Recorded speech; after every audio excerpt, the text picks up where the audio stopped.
Hi, I'm Mona. I'm the fundraising manager for SWFT Charity of South Warwickshire NHS Foundation Trust. Hi, I'm Alan Jackson. I'm chairman of GuidingLight Investments and Intercity Technology. First of all, thank you so much for this wonderful, generous donation.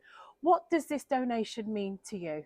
It means a lot because previously my mother, who died about 20 years ago, had dementia, and seeing what goes on, it's terrible. I think obviously with the patients and also the relatives. And I think for this them to come and get a bit of peace and quiet and hopefully enjoy the weather when it's come through the summer. And tell us, what are you going to call the garden? We're going to call the garden the GuidingLight Garden in memory of my mother and father. That's lovely. So in terms of the donation that you've made to the garden, the sensory garden, from a company perspective, from an organisation perspective, what does that mean in terms of your corporate social responsibility and how you help support the community? We support the community in many ways because obviously GuidingLight Investments is quite a small team of people. It's about half a dozen of us, and then the main business, Intercity Technology, employs it's over 300 people now. So we do a lot of obviously social commitments, supporting charities, and also helping out wherever we can. That's wonderful.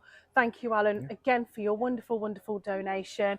All I would say is watch this space. The GuidingLight Sensory Garden will be open in the next few months where we'll be doing an official launch. And thank you again to Alan and your family and to GuidingLight's Investments for this most generous donation. I'm glad to do it. And making a kind of idea become a reality. So thank you so much, Alan. And hope everybody enjoys it because I think it'll do a great job. Yeah, thank you.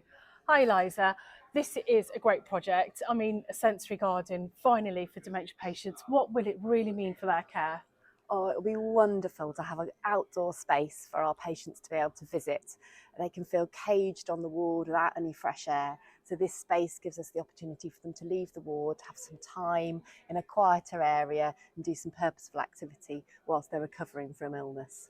And what kind of activities would really help to stimulate their kind of awareness and their care, and what will it mean to the families as well that come and visit them? Well, I think it would be lovely to have, there's so much thought gone into the design of the area that will have plants with beautiful smells and also different textures to remind people with cognitive impairment of times when they've spent in the garden. It will give relatives a space in where they can take their relative outside to enjoy the outdoors, and they also be able to engage with the preparing of the garden and maintaining it with some planting out and weeding activities, which will give the day some purpose. That's fantastic. Thank you so much.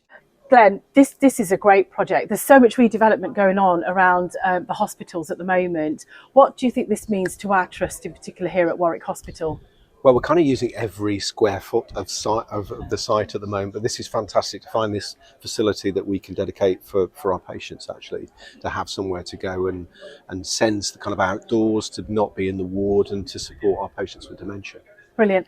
And obviously green space, because we're all about sustainability, aren't we? And how does that factor into our sustainability plans? Well, we've got big plans in terms of being carbon neutral and to be sustainable, and I think it's lovely. I mean, just as I walked out here, just seeing some of those pods we've created for staff so they can come out of the workplace and relax. So I think it's all part of supporting staff, supporting patients. And this kind of support that we receive from public and corporates and donations, what do you think that means to our charity and our trust, really? It means everything, because it's really hard to get a hold of capital at the moment across the NHS. The NHS is always going to be spending all of its money on direct patient care. So the enhancements that we can give by people who are as generous as Alan to create these kind of facilities is just adds that kind of extra touch to everything we can do for our patients. Wonderful. Thank you, Glen.